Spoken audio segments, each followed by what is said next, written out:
You're so welcome to the Roundtable podcast, and today we have the honour of having Billie Edghill here with us today, and we also have my wife Gillian for the very first time. Do you want to say hello, Gillian? Hello, Sean. Both are very nervous, but we're going to have a great time together, and we're really going to be focusing on Billie and Billie's story, which is really so impactful, and we got to hear a little bit of your testimony on our RTE Sunday service just recently, last month. And both Gillian and Billie have a great story and connection and have walked through together in these last 15 years. And so I just want to kind of... 15 years. I just want to walk through a little bit of the journey together and just be able to share with people exactly what you've gone through and how you're here today. So Billie, firstly, anyone who's going to hear your voice will know that it's not an Irish voice, though there's an Irish twang to it. Where are you from? Where do you come from? I come from Philadelphia, Pennsylvania in America. And I was born and reared there and never left until I came here. Well, no. That's not true. I went to New York, but so tell us a little bit about your history, your background. You've got an incredible story and testimony. Tell us a little bit about that. Well, I had a good childhood. I went to school, and around 17, I just started kind of smoking pot and getting into bad stuff. And I graduated high school by the skin of my teeth, barely graduated, but I graduated. And then as I got older, I just got dumber, to be honest. Well, I met someone and then started taking painkillers, and that led to heroin, and that led to crack cocaine. And then my life was just, I lost so many jobs, apartment, and So how many years ago was this then? That was 17 years ago. 17, I think, yeah. Okay. And so you found yourself at that place in the middle of addiction. What did you do? What happened next? After I started stealing from my mom, because Okay. I had to move back in with her, and she was like, get help or get out. And she was praying for me the whole time, and she just was like, you have to get help or get out. That's it. So I called a place on December 23rd called the Hoving Home in New York, in Garrison, New York, and they accepted me straight away. I did an interview over the phone, and I went there December 28th, 2003, and my life changed forever when I went there. I know anyone who doesn't know, the Walter Hoving Home is the very first teen challenge home in America for Christian recovery for addiction. Yeah, it's a Bible-based rehab.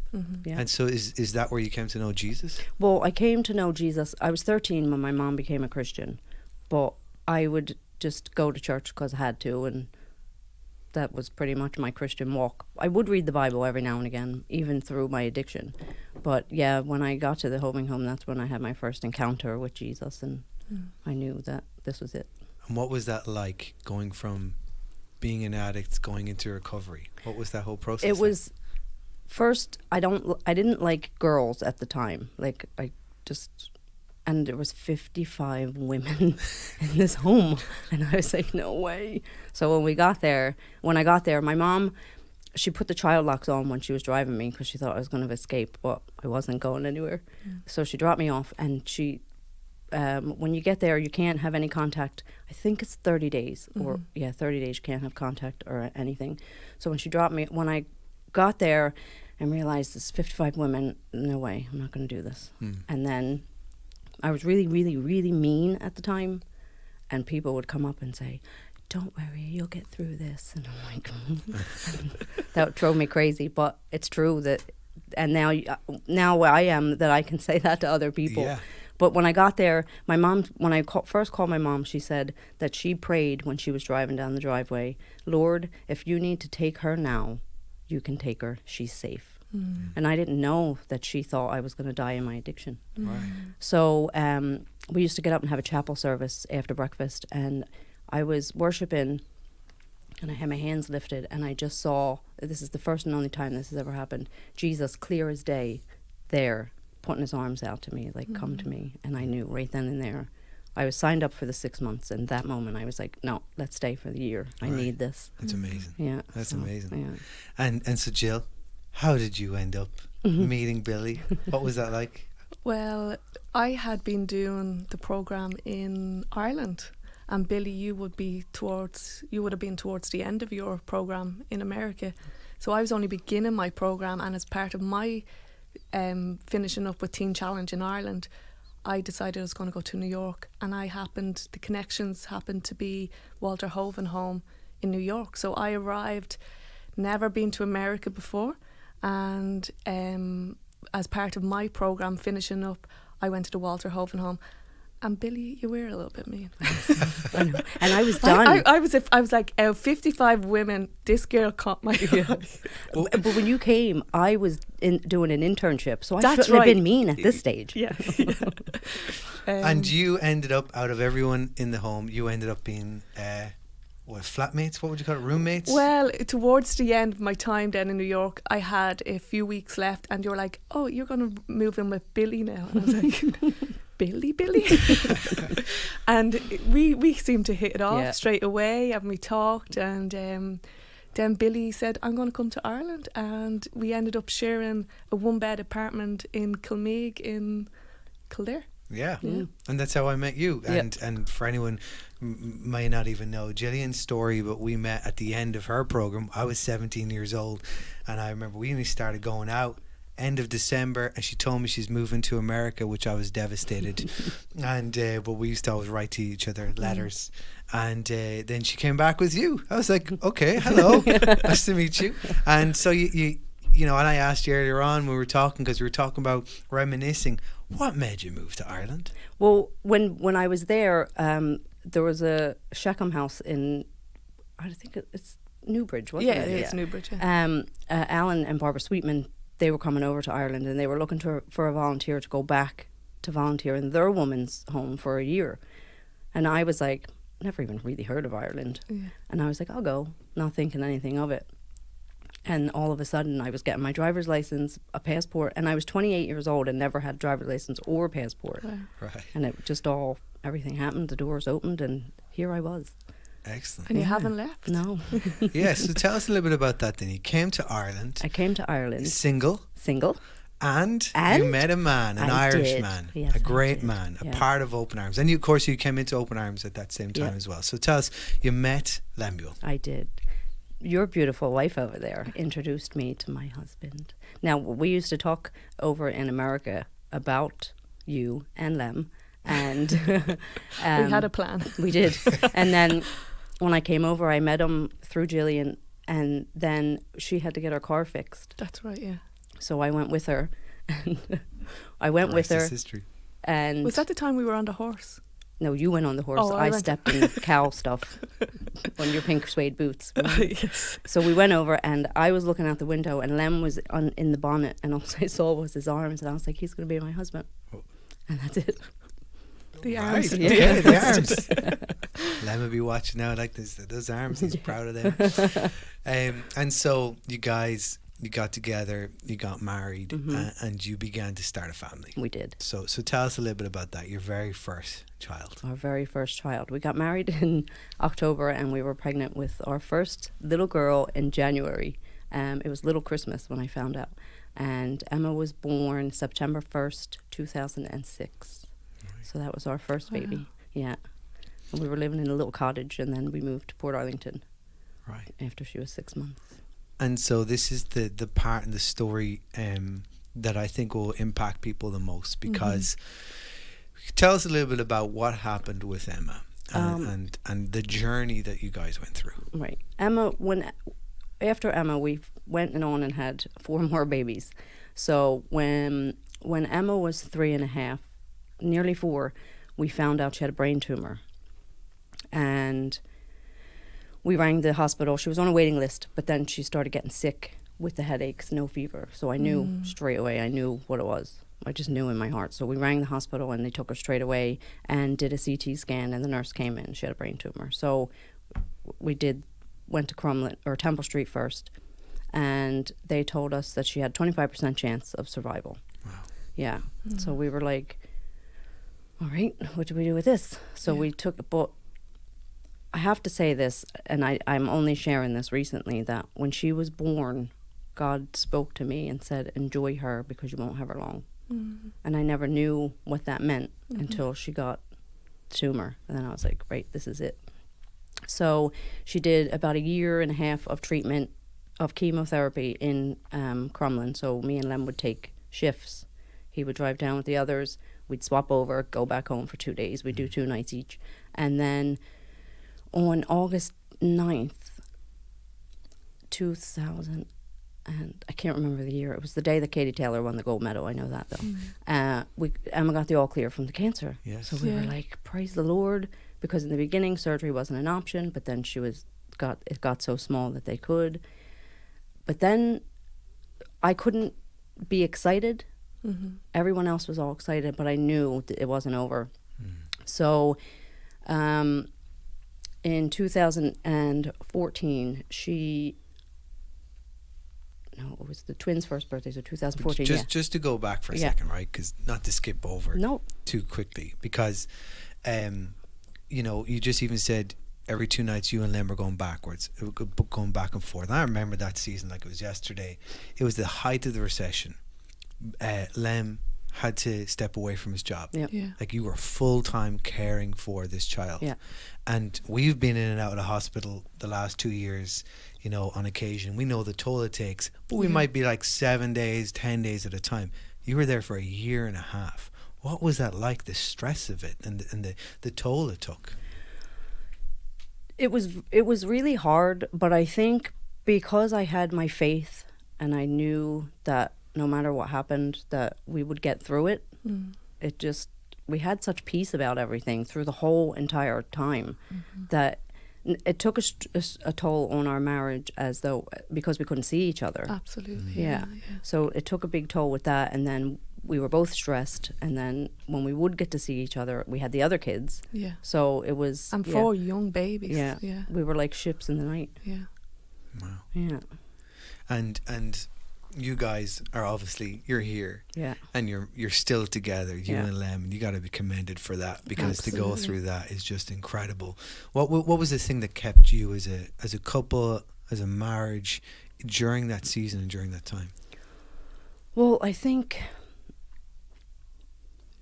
we had God in the center, and sometimes we would not look to him, but to each other, but we just stuck through it. And then when she got the all clear, we were like, all right, it's over. But the story didn't end there. So tell us about that then. So you knew everyone was celebrating, we were celebrating, but you knew something was not right. Well, she started deteriorating fast, and she was real thin. She couldn't breathe, so we were back and forth at Portlaoise and Crumlin hospitals, and they just kept saying, it's asthma, it's asthma. And I knew it was no more asthma. I knew it wasn't asthma. So we finally got a doctor in Temple Street, and she said, we're going to do a biopsy of her lungs and get to the bottom of this. And I just said to the doctor, could this kill her? And she said, if she winds up in the PICU, it's not good. So I was like, all right. So we were in the process of waiting for the biopsy of the lungs, and in that time she just faded. So it was a Sunday night, we were celebrating the twins' birthday, and she was sitting on the couch, and I was like, no. So the next morning we took her to Portlaoise, and they did a CT scan, and we were rushed to Crumlin with police escort in the ambulance to Crumlin Hospital. And 3 weeks she was in the PICU, and she was happy, and she had her oxygen, and she was happy with her little pigtails. And then on June 25th, 2014, she passed away. Wow. Incredible. And that time and that season, watching you guys go through it, and grieving with you, and going through and suffering and seeing that, but seeing also how strong you were, not just for you and your husband, but also for your other children. And what was that like at that time, having your other children around you, and them seeing you go through that? What was that like for you? I knew I had to keep going for them, but to be honest, when I had to break down, I broke down in front of them, because they have to see that this is real life. But they kept us going, because we knew we had to just deal with what's happening now, and the support we had from everyone after she died and at the funeral and everything. And it was just, I had peace, I think, because I knew she was all better. Yeah. No more suffering, nothing. She was all better up there running around with Jesus. And like, at the end of the day, that's all you want at the end. Because as a mother, your heart breaks when your child even has chicken pox. Yeah. So I can't imagine how that was for you, watching your little girl get all these tests. I remember we just came back from South Africa, and I went up to Crumlin to see you. And I went into Emma, and she was on this big machine, and it was filtering her blood. I never can get that image out of my head. How it must have felt, now that I have my own kids, how it must have felt for you to watch your little daughter be getting her Freddies in, her Freddies cleaned, her blood. Like, that's hard, isn't it? So you must have felt some sort of relief when, like you say, she's with the Lord. And yeah, I did. And I felt guilty for feeling that relief. Yeah. I was like, I can't tell anyone that I feel this, except Lem, because he would understand. But it was like, thank God she's okay now. Yeah. And she doesn't have to be hooked up to these machines. And especially now with COVID, I'd be a mess. So she's happy now. And I know people say, oh, it gets easier as time goes on. And I used to think in the beginning, but because God heals your heart, the longer your heart gets healed each year that passes. Yeah. So now, obviously, her 13th birthday, she should have started secondary school. Yeah, There it's are all the things milestones, that, but I have peace. Yeah. Yeah. But I love that because, you know, the fact that you have that hope that others don't have. Yeah. And you have that faith and that assurance, knowing she's healed now. Yeah. She's whole now. Yeah. She is in heaven. Yeah. She is with Jesus. And of course, you want her here and you want her now, but you know she is happy. Yeah. And that you will see her. Yeah. And I think that's just really important, and we can brush over that as Christians. And it can be easy to say, but to experience it and go through it, and you did that. That's incredible. That really, really is incredible. Sean and I was we're talking on the topic of resilience this week, and anytime that word comes up, you come to mind. You know, I've known you for 15 years, and you know, I've seen the trials and the tests you've gone through. I've seen you lose your firstborn daughter, and honestly, you're the most real person I've in my life. You're my inspiration, because I've seen you with such resilience, and you've pressed through, and you've kept your faith. So many people, when we're faced with suffering and pain, we tend to let go of the Lord or push family aside. And you know, you are someone in my life that I want to be like you. I want that resilience. I want to press forward the way you do. And you know, your testimony and your story, even being willing to share it and not keep it for yourself. I is appreciate you amazing. saying that a lot. That means a lot to me, because you don't think that Yeah. anyone, not that you need people to see that you, do you know what I mean? Like, not that, but to know that people do see that you can get through this, and that you know, like I broke and I made a lot of mistakes when she died, but I didn't stay in them. Yeah, and that's the most important thing. And I isn't it? never questioned God ever throughout the whole thing. I never said why, never, because He had a reason, and I don't need to know. You're a living example of being in pain and suffering, but still walking forward and going forward and pressing forward. And we've always, myself and Sean, have seen that in yourself and Len, with all the trials and the tests. Thank you. Yeah. And just even thinking over this whole period, like, what has it been, 9-10 years, you know, from the beginning to now. And you guys have been committed to God and faithful and to the church, you know, and always there. And there's been periods where falling away but come back again. You, like you said, I didn't stay there. And I think that this season that we're going through is so important to hear your story, because we have these past 8 months, and people's lives, including ours at times, have fallen apart. And it's like, it's been 8 months. We're going to get through this. You know, you have been going back and forth, but you've stayed through it the entire time.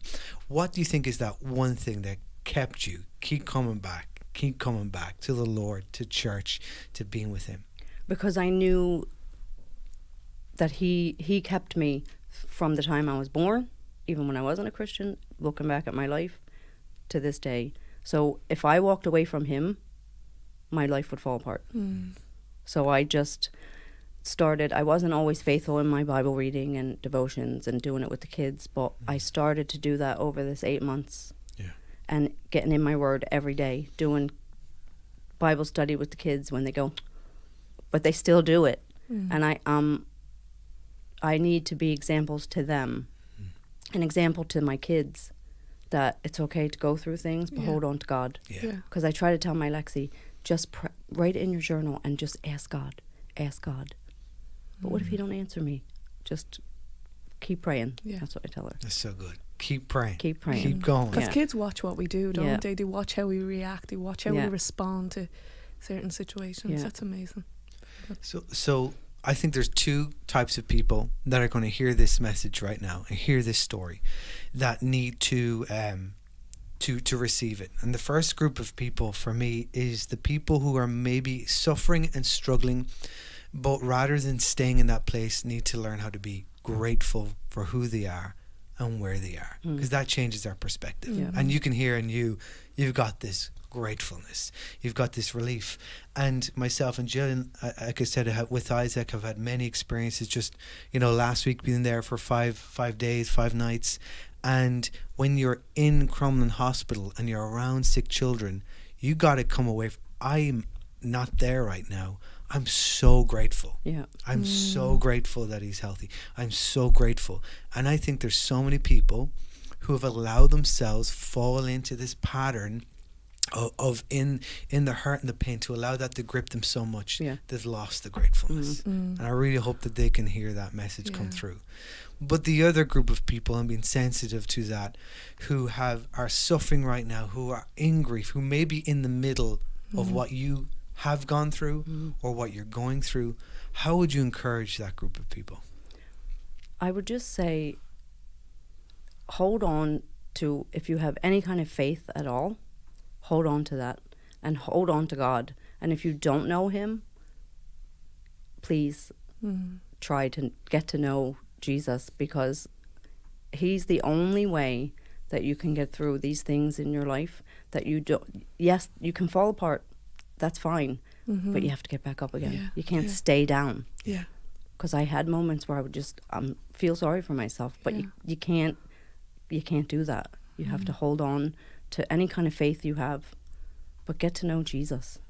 That's that might sound like a cliche or whatever, but that's what got me and my husband through, and that's why we're still together. Yeah.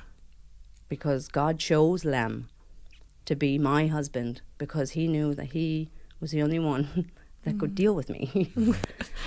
But just hold on to hope that it will get better. That might sound like a cliche as well, but it does get better. It does. Yeah. It does. It's been proven in your life. Yeah, exactly. And it's still going to get better. Yeah. You never forget, but you learn to live, don't you, a little bit better with it. I remember when we lost her, I was pregnant with my first baby, and we lost the baby.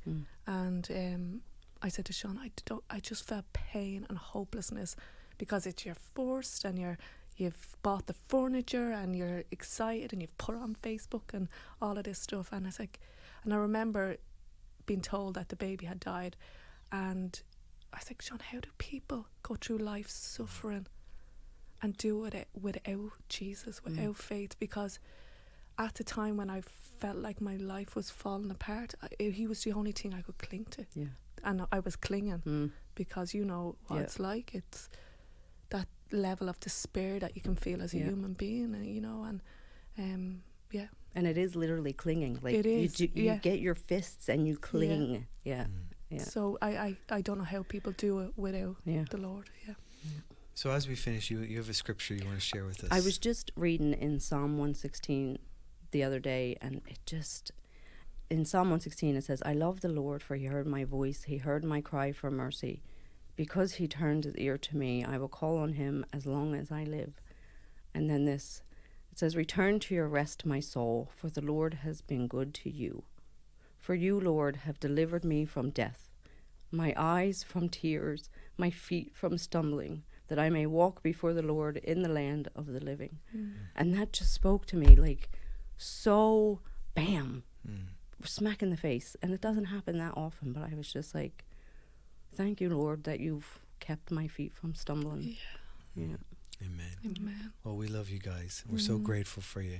And you and Lem are to be commended. And I know the Lord is proud of you.